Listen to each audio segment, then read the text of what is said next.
안녕하세요. 16년 1학기 3월 20차 이 강의를 시작하도록 하겠습니다.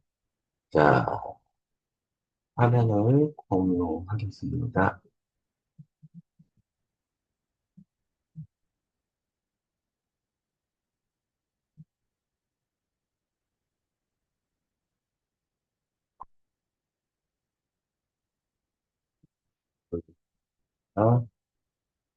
자, 1강의 때 여기까지 했었죠? 했었는데, 이 전체적으로 이 레이아웃이 있지만, 음, 어,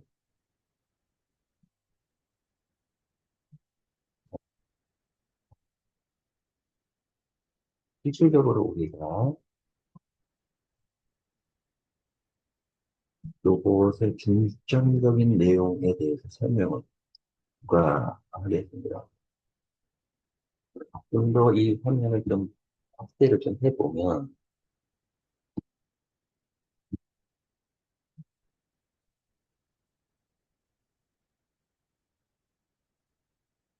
좀 똑같아요.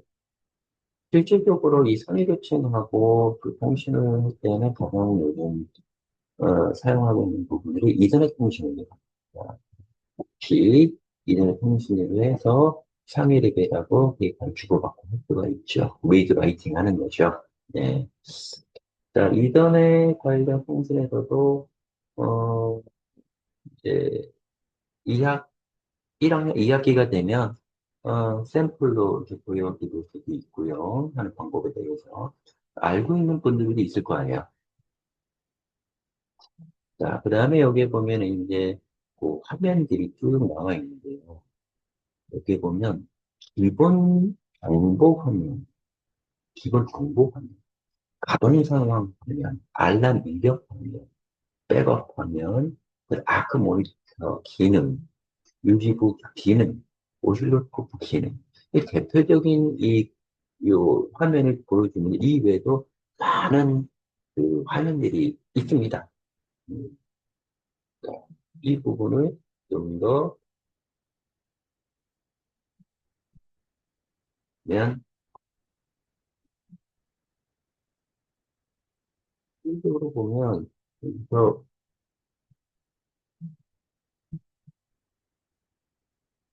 이 부분을 본다면, 기본 정보 화면 해가지고, 실제 관리 시간, 네, 그다음에, 가동 상황 해가지고, 오늘 예를 들어서, 10,000개를 생산해라. 그러면 그거에 대한 그 가동률이라든지 생산량이라든지 로봇의 상태를 어떻게 돼요? 리얼타임으로 볼 수 있다는 얘기죠. 음, 물론 이 부분만 리얼 화면으로 보는 게 아니고 여기 나와 있는 전체 화면을 리얼타임으로 볼 수 있습니다. 그다음에 알람에 대한 이력 화면, 음, 또 발생 중인 알람, 그다음에 또 데이터들을 또 혹시 백업을 또 받아야 하는 부분들도 있거든요. 네. 뭐 빈도수는 적지만 그다음에 아크 모니터 예를 들어 아크 용접을 하는 데 있어서 그 로봇에 대한 현재 얼마만큼 잘하고 있는지 모니터링을 할 수 있습니다.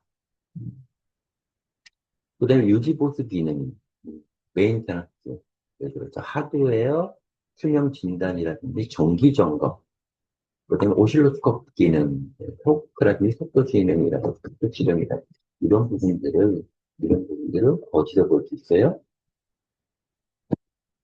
기업 경영진이나 공장 경영진에서 볼 수 있다는 얘기죠.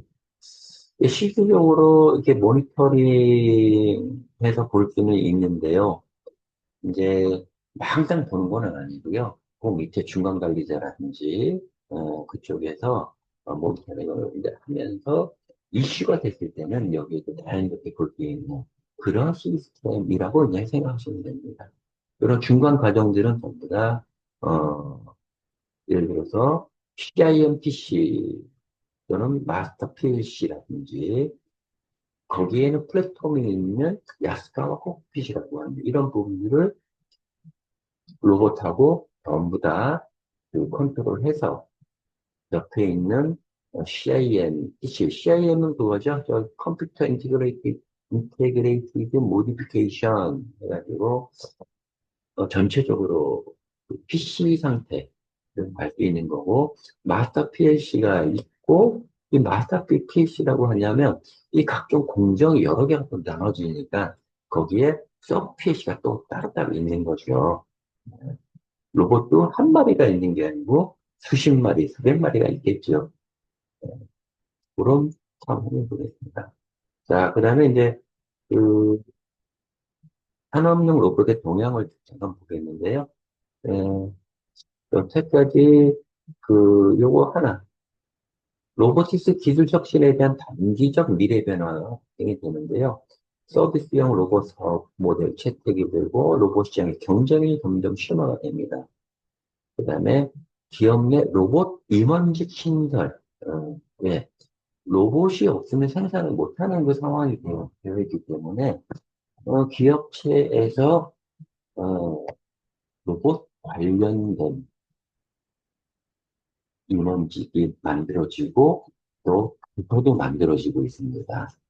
음, 여러분들은 이 로봇을 배워가면서 그런 부분들을 집중할 수 있는 그 여러분들이 역할을 할 수 있는 그런 부분들이 됐으면 좋겠습니다. 그래서 다음으로 이어간다면 자 보면 실질적으로 로봇에 관련된 밀집도라는 게 있는데요. 밀집도라는 게 있는데 솔직히 한국이 제조업 근로자 10,000명 기준으로 해서 로봇 테스트는 530대. 아직은 1등이에요.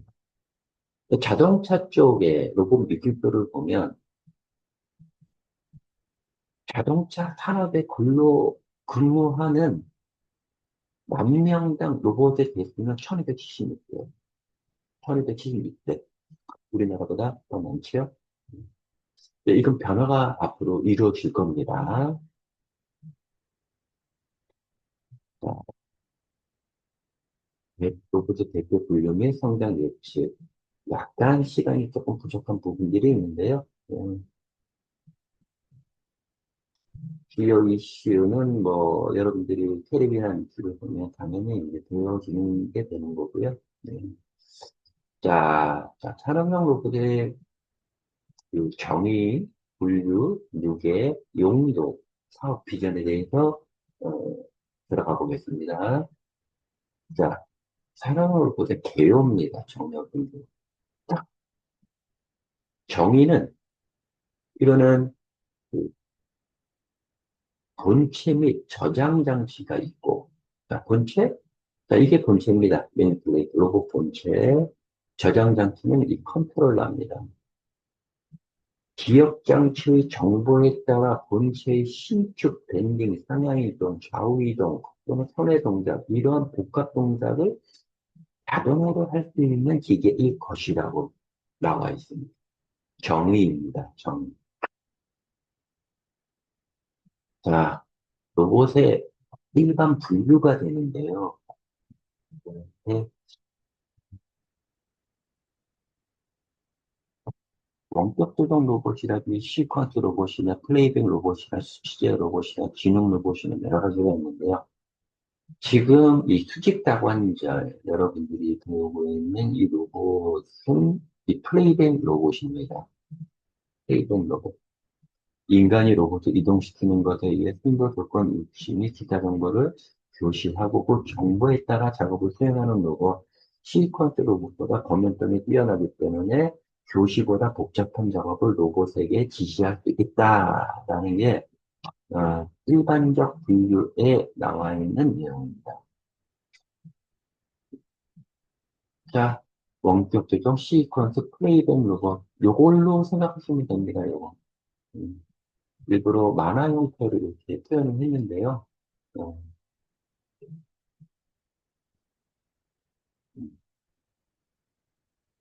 하고요. 이것도 뭐 과거 다스기인데요. 현재 60만 대 정도로 보시면 될 거예요. 60만 대. 네.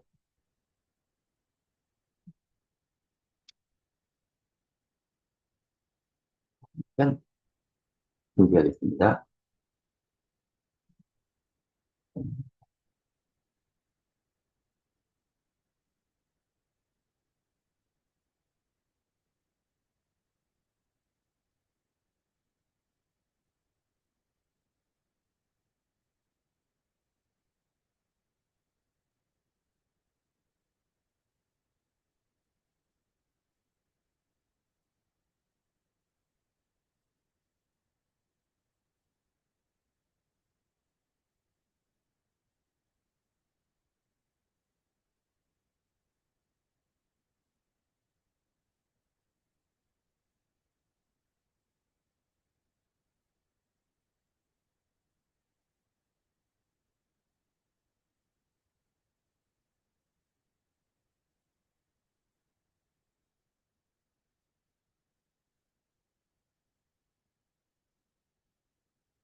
현재는 한 60만 대, 70만 대 정도 어, 급격하게 출하를 하고 있습니다. 한국에도 많이 설치를 하고 있지만 특히 중국도 많이 로봇이 출하가 되고 있습니다. 그다음에 이제 용도에 대해서 얘기 좀 해보겠는데요. 자, 기본적으로 용도는 이쪽에 나와 있다시피 아쿠 용도, 스코프 용도, 그다음에 핸들링 용도, 또 협동 용도, 협동 로봇, 그다음에 크림 로봇, 도장 로봇. 자, 실질적으로 이 여섯 가지 이외에도 어플리케이션이 상당히 많습니다. 이제 대표적인 그 용도를 나타내는데요. 이 로봇을 배울 때는 스토 용접이라든지 핸드ling 로봇이라든지 이렇게 배우는 것도 괜찮은데요. 실질적으로 아쿠 용접을 배우는 게 가장 빠르고 정밀하고 정교하게 컨트롤하는 부분이기 때문에 이 아쿠 용접을 기준으로 해서 교육을 합니다. 음, 그래서 아쿠 용접 하나만 확실하게 해놓으면 나머지 이 어플리케이션은 자연스럽게 알게 되는 내용일 수도 있습니다. 이기도 합니다. 음. 근데 아크 용접이 뭐냐 하면 간단하게 표현해 본다면 어, 여기에 나와 있는 것처럼 어, 아크 용접 로봇에 터치를 달아서 자동차 부품 아크 용접을 많이 하고 있습니다. 자, 그 부분을 활용하는 부분이 하나고요. 여기서 내용을 본다면 신형 로봇과 신형 용접 전원에 의해서 고품질과 고효율 용접을 실현. 일반적인 어떤 얘기가 되겠죠. 음. 자, 특허비 용접은 뭐냐면, 한마디로, 어, 겸 용접이 되겠습니다. 아크 용접 같은 경우는 여러분들이 아크 웰딩, 어, 철 구조물을 용접을 할 때, 길게 용접하는 부분들이 있거나, 또는 좀 짧게 용접하는 부분들이 있는데요.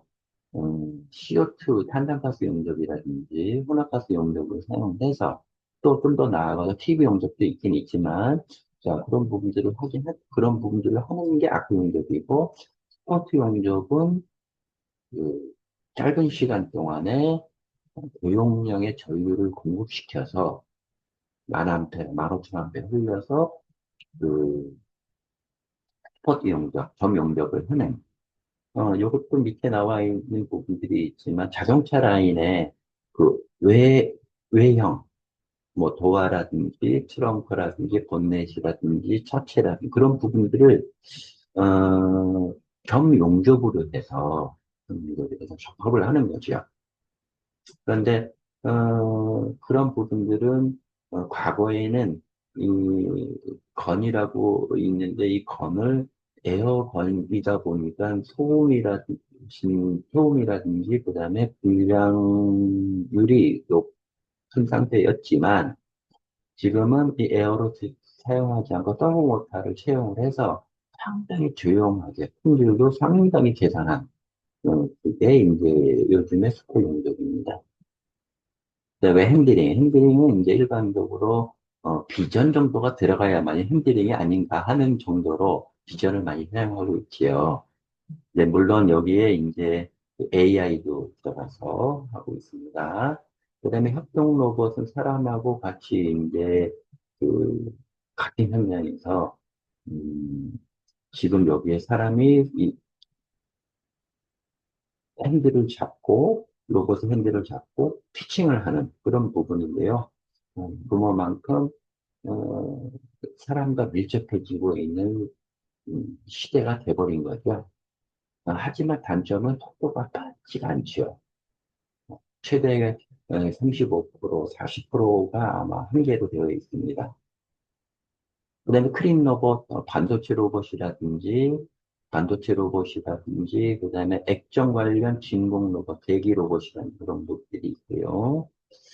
그러니까 여기에 보면은 반도체, 세미스타 시리즈는 이제 삼성전자하고 SK 하이닉스 많이 쓰고 있죠. 그리고 도장 로봇은 이제 자동차 라인. 자, 여기서 이제 보면 사업 개요는 스킵을 하도록 하겠습니다. 이거 야스카와 전기의 일본의 그 상황인데요. 어, 전시관입니다. 미래관. 1층, 2층, 3층. 기회가 있으면 여기에 신청을 해서 가서 볼 수도 있습니다. 또 로봇 마을도 있고요. 본사, 이공장, 후생동, 이렇게 전체적인 내용입니다. 그 다음에 야스카와 전기 비전. 아, 이것도 스킵하겠습니다. 스킵하겠습니다. 약간 좀 다소 지난 건데요. 자, 여기서 이제 사업 관련해서 이제 글로벌 센터입니다. 글로벌 센터. 즉, 일본의 어, 중국 아시아 13개국 구주 아프리카 15개에서 미주 4개에서 현재 좀 늘어나고 있습니다. 계속. 자, 여기서 뭐 상사의 대리점이니 뭐 판매점이니 뭐 그런 거는 여기 생략이 돼 있어요.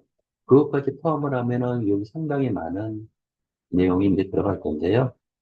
필요로 하신다면, 필요로 하신다면, 아, 네. 필요로 하신다면, 저한테 얘기를 하면 자세한 내용들을 공유를 해줄 수가 있습니다. 음. 자, 그 다음에 로봇 본체에 대해서 설명을 하도록 하겠습니다. 이 로봇 본체 뭐, 외형도라든지 카탈로그를 보는 방법입니다.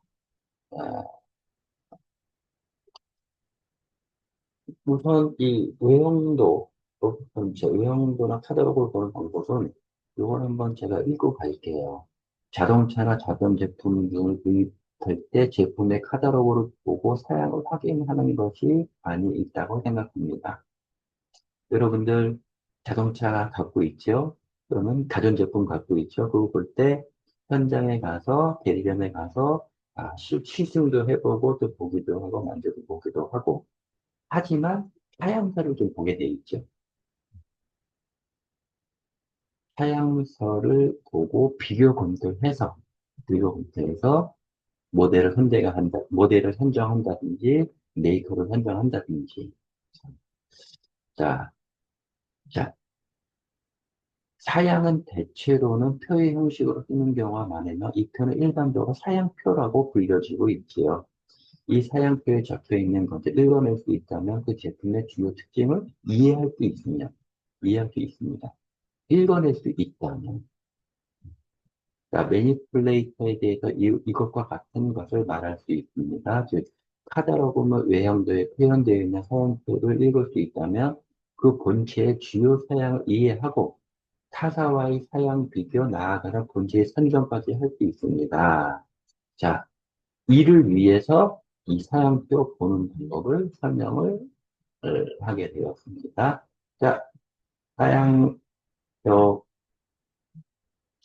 자, 여기에 보면, 어, 전두란 바와 같이 사양표는 본체의 사양이 적혀 있습니다. 본체의 사양. 이게 다 본체의 사양들입니다. 제조업처가 적혀 있는 내용은 약간 방법과 내용이 다르겠지만, 결과적으로 이런 내용으로 양식이 다를 뿐이지 내용은 거의 이런 내용이 들어가 있습니다. 자, 여기서 본다면, 이건 중요한 내용입니다. 시험에 무조건 나옵니다. 자, 동작 형태가 뭐냐? 수직 다관절이다. 자, 수직 다관절이라고 하면 수평 다관절도 있다는 얘기죠. 네, 수평 다관절 요것도 있습니다. 자, 우리는 수직 다관절을 중심으로 어, 배우는 겁니다. 자유도라고 하는 거예요. 그걸 축수라고 합니다. 6. 6개 축, 6개의 자유도를 가지고 있다. 그런 내용입니다. 그러니까 가반 질량, 즉, 그 로봇이 들을 수 있는, 들을 수 있는 용량이 되겠습니다. 6kg짜리가 표현이 되는데요. 뭐 500kg, 400kg, 600kg도 있습니다. 1톤도 있습니다. 아, 그 라인업, 1강의 때 라인업을 보았는데요. 그 라인업에 보면, 200kg짜리, 300kg짜리, 400kg짜리 있습니다. 그다음에 반복 위치 결정 정도인데요. 이게 상당히 중요한 내용입니다. 플러스 마이너스 0.08mm인데요. 0.02까지 업그레이드 되고 있습니다. 그만큼 세밀하고 정교하다는 얘기죠. 자, 위치 반복 결정도의 기준은 뭐냐면, ISO에도 이 규정이 되어 있습니다. 예를 들어서, 로봇 동작을 시켜야 되는데, 예를 들어서, 직육면체, 높이 1m, 세로 가로 1mm에서 1000번을 왔다 갔다 했을 때, 그 프로그램에 놓은 그 위치, 그 포인트를 1000번을 왔다 갔다 했을 때, 벗어난 위치를 얘기합니다. 그게 0.08mm 벗어나 있다는 얘기죠. 1mm도 아닙니다. 0.08입니다. 한 80m는 되겠죠. 근데 지금은 그 정도가 좋아져가 0.02까지 가고 있습니다. 자, 그 다음에 동작범위인데요. 동작범위, 가동 범위예요. 자, 요거는 뭐 플러스 마이너스 170도, L축은 155도, 마이너스 90도, 이렇게 나와 있고, 그 다음에 R축, SLURBT, 요거는 요게 끝나자마자, 3강의 때 시뮬레이터로, 보여드릴 거예요. 네, 동작 속도, 최대 속도. 자, 라디아는 여러분들이, 잘 개념이 좀 부족하지만, 각도로 표현을 하면 좀 괜찮은 거예요. 자, 1초에 140도. 똑딱 하는데 140도, 45도, 90도, 95도, 아니 90도, 130도, 뭐 270도, 360도 이렇게 하는데 1초에 140도로 딱 돌아버리는 거죠. 최대 속도가. 각 축마다 이렇게. 자, 여기 보면 T축, 매 손목 축 끝에 있는 건데요. 자, 요거는 1초에 500도. 그 다음에 이쪽에 허용 부하라고 있는데 상당히 중요합니다. 이 허용 부하는 허용 모멘트와 허용 반등 모멘트가 있는데요. 단위는 이렇게 뉴턴 메타예요. 자, 11.8, 9.8, 5.9, 0.24, 0.17, 0.06이 되어 있는데요. 자, 이거는 손목 축에 대해서 허용 가능성을 나타내는 거예요. 가능성. 그래서 로봇을 비교를 할 때 이 허용 보완은 기본적으로 필히 검토를 해야 됩니다. 동일한 그 가반 중량, 동일한 속도, 동일한 가동 범위 내에서 이 허용 보호가 강하면 강할수록 당연히 와진다는 거죠. 이 설치 환경 0도에서 뭐 45도, 결로가 없을 것, 그 다음에 부식성 가스, 액체가 아닐 것, 수분 기름 분진 등이 없을 것. 그다음에 전원 용량은 1.5 kVA가 되어 있는데요. 이거는 로봇의 크기마다 이 내용이 달라집니다. 자, 해서, 자, 이 강의는 여기까지를 하고요. 3강의 때 이 내용을 중심으로 해서 시뮬레이터로 확인할 겁니다. 자, 이 강의, 보시느라고 고생 많았습니다. 여기까지입니다. 이 강의는.